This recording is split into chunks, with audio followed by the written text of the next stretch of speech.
42. Paciente com escala de Coman de Glasgow 15, dispineico, mesma coisa, né?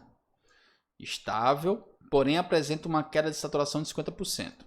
Assinale, analise abaixo, qual conduta correta para esse paciente? Mesma coisa, né? São 3 questões corridas aí com o mesmo nível.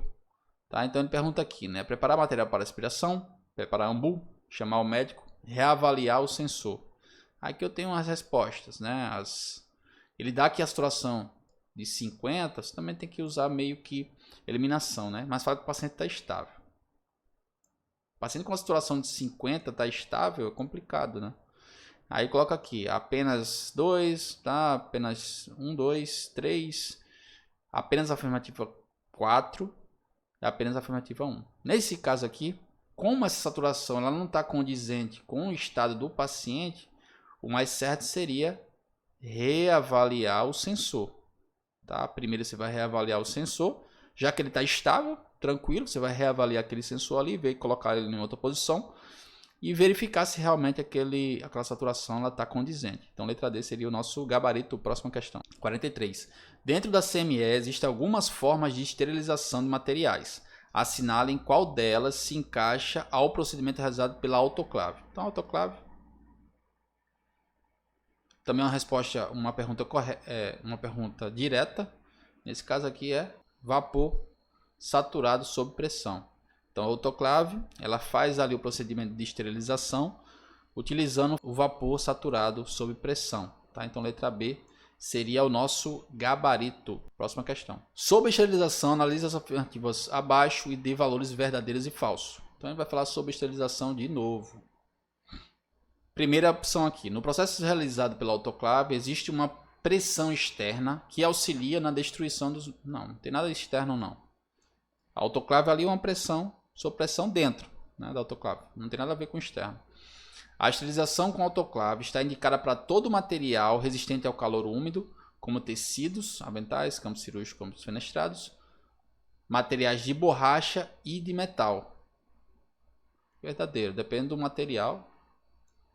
Tá? A questão de borracha aqui depende do material. Tá? Se for aquele material de respiratório, ele não vai também.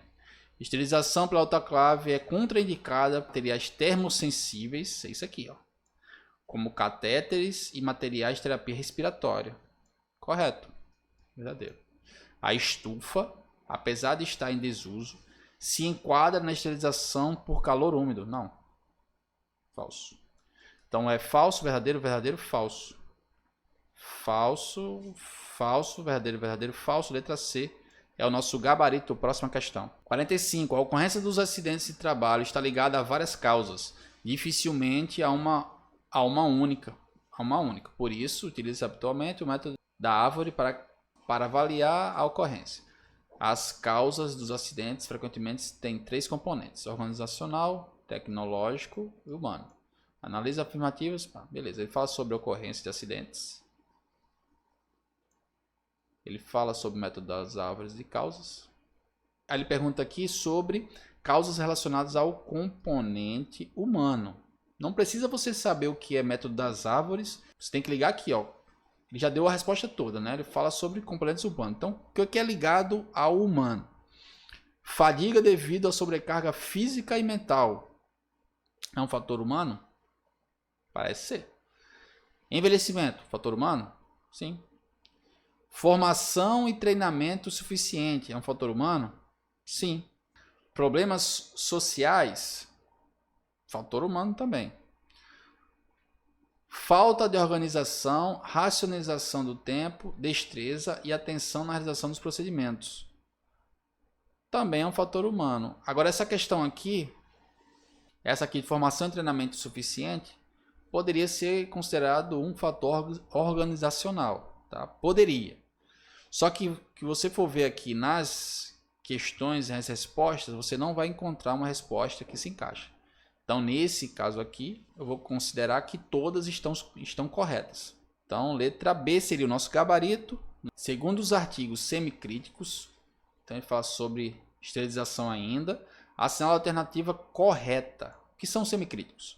São aqueles que entram em contato com mucosa e pele não íntegra do paciente ou com mucosas íntegras e exige desinfecção de médio ou alto nível ou esterilização. Existem artigos críticos, semicríticos e não críticos. Tá? Os críticos eles têm acesso direto ali à parte contaminada. Os semicríticos, tudo que tem a ver com mucosa, eu posso considerar um artigo que seja semicrítico.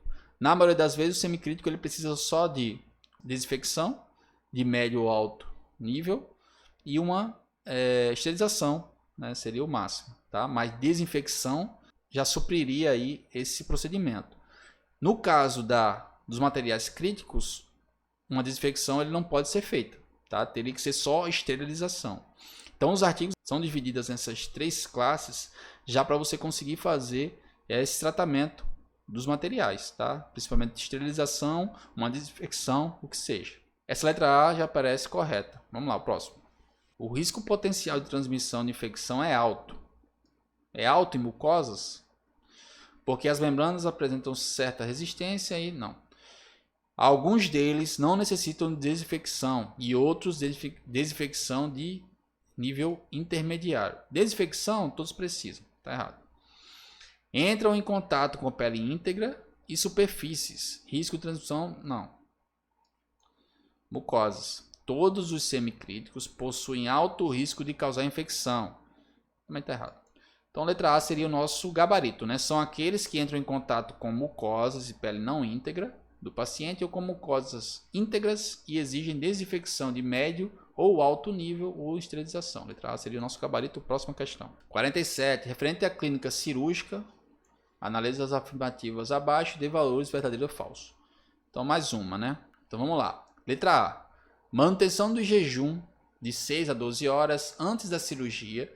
Objetiva evitar vômitos e prevenir a aspiração de resíduos alimentares. Correto.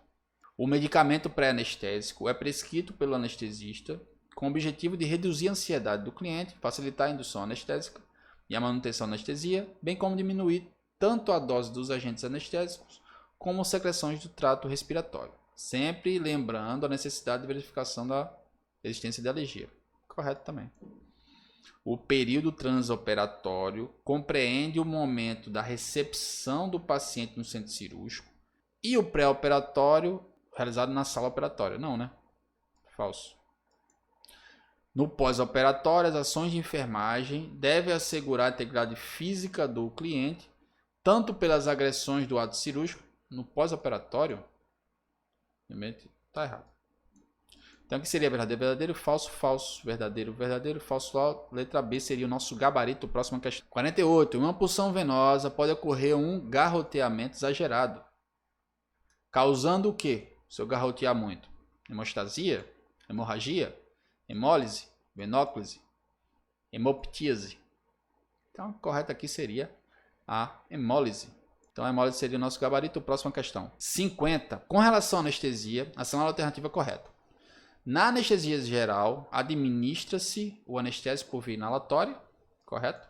Endovenosa ou combinado, com o objetivo de promover um estado reversível de ausência de sensibilidade, relaxamento muscular, perda de reflexo e inconsciência devido à ação de uma ou mais drogas no sistema nervoso. Parece correto, né? Essa daqui já seria o nosso gabarito. Aqui ele coloca... Geral, administra-se o anestésico por apenas via inalatória, não. Geral, administra o processo apenas, de novo. A anestesia geral, administra o anestésico por via inalatória, endovenosa combinado, com o objetivo de promover um estado reversível de ausência de sensibilidade de contração muscular, perda de reflexo, inconsciência devido à ação de uma ou mais contração muscular. Na anestesia geral, administra o anestésico por via... Não só isso, né? Então seria a letra A, o nosso gabarito A correto.